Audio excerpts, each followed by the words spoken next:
Hey, good morning, everybody. I hope you're doing well, and welcome back to Medicine Man's World. Mick here to talk some pro wrestling, and most notably, one of the hot topics of the day when it comes to wrestling, and that right now is Tommy Dreamer. I'm sure by now a lot of you wrestling fans have heard any or all of the allegations against him, and the fashionable thing to do right now is to just keep piling on, and I will not do that. I'm just going to start this off by saying Tommy Dreamer, one of my favorite wrestlers of all time, and one of the wrestlers that I've actually been able to meet in my lifetime. I got to meet him at a TNA show when they came to Rockford, Illinois for a house show at the Rockford Metro Center when it was still the Metro Center. Tommy was one of the nicest guys I could have ever met in pro wrestling.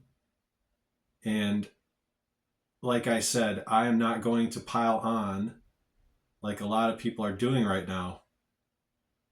I will wait and let everything unfold and see where the facts lead us, okay?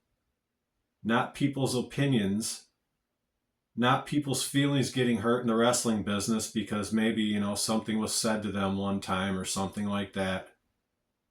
I need proof positive, definitive fucking information about all of these people that are piling on allegations to Tommy Dreamer. Okay? Of course the allegations are serious, but god damn, I mean, this kind of thing always seems to happen. It's like one person has a story and then it's like the fucking floodgates open and then we're just gonna like fucking bury this guy. So I don't know. Maybe my opinions don't jive with you wrestling fans, but I tend to side with Mr. Tommy Dreamer until I see proof fucking positive, like what he has done and all this stuff. So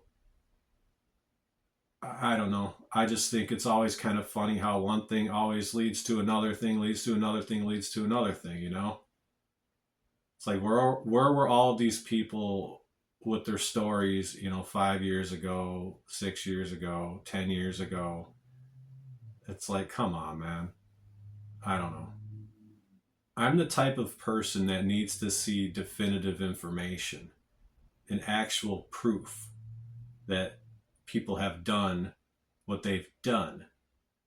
Instead of just like some guy who got his feelings hurt or something because maybe something it was said to him the wrong way backstage, or another one of the allegations that I'm hearing about is a girl that wanted to get a Singapore cane shot to the head, and then Tommy said he didn't want to do that. Let's do a spanking spot instead.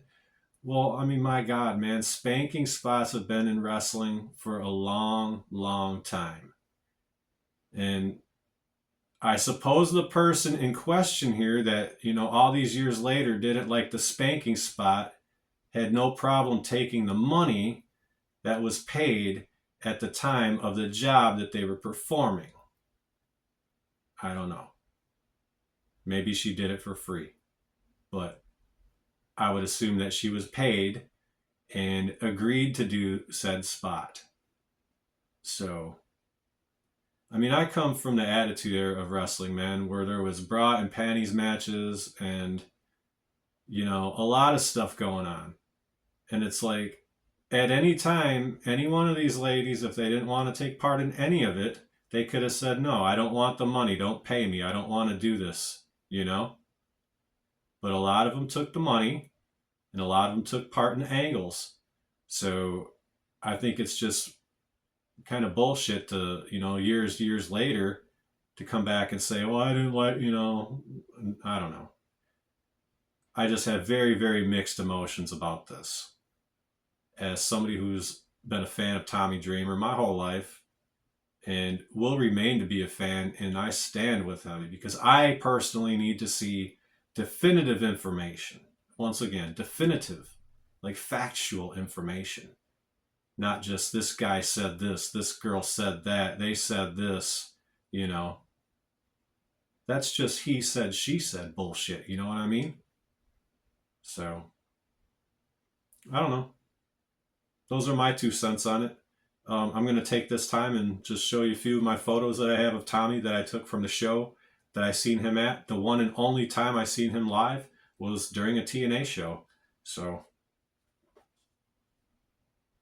I mean, these aren't the best photos, you know. This was with an old school camera. Keep in mind, this was, fuck, I don't know, like 2008, maybe 2010. So there he is coming to the ring. Here's who he was fighting that night, Abyss.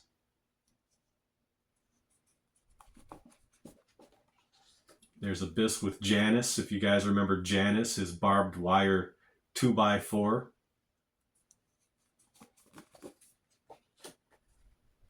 I can't really tell what this is right there, looking at it this way, but it looks like Abyss, possibly.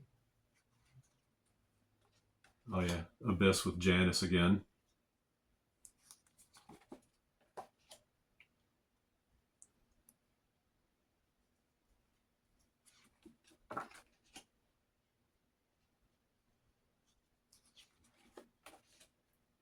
This was thumbtacks on the mat. It's not really picking up in the scene or in the photo too much here, but here's a good shot of Tommy about to hit Abyss over the head with a garbage can. Another good one of Tommy right here. I believe Tommy was coming off the top turnbuckle with a garbage can lid about to hit Abyss.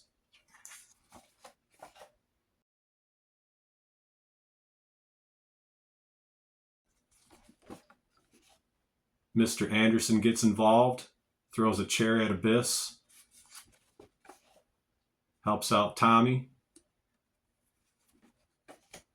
ends up raising his hand in victory. So,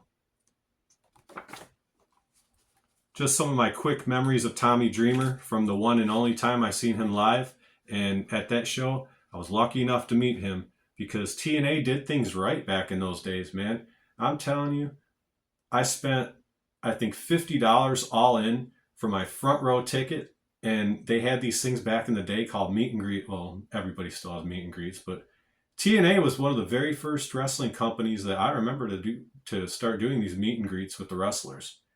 I paid $50 all in for the ticket. I got to meet everybody before the show, autographs, talk to them for extended periods of time.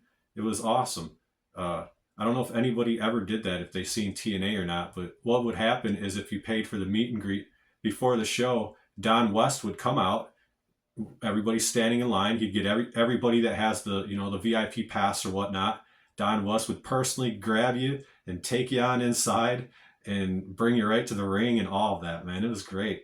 Yeah, Don West was a hell of a fucking cool guy too, man. Rest in peace, Don. TNA, man.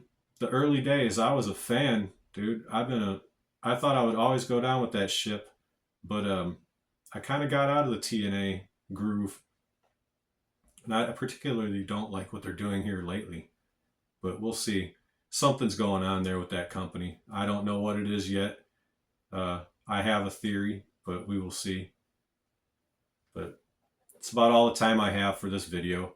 I just wanted to throw my hat in the ring and, you know, say I stand with Tommy until I hear otherwise. So he was a hell of a nice man when I met him, and I have nothing but good memories of him when I met him and my interaction with him. So, Tommy, if you hear this, man, much love to you. Peace to your brother.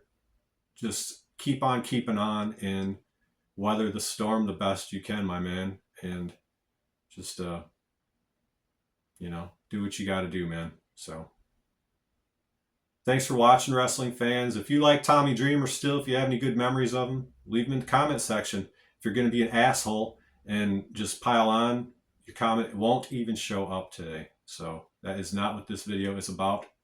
And thanks for watching. And I'll see you next time.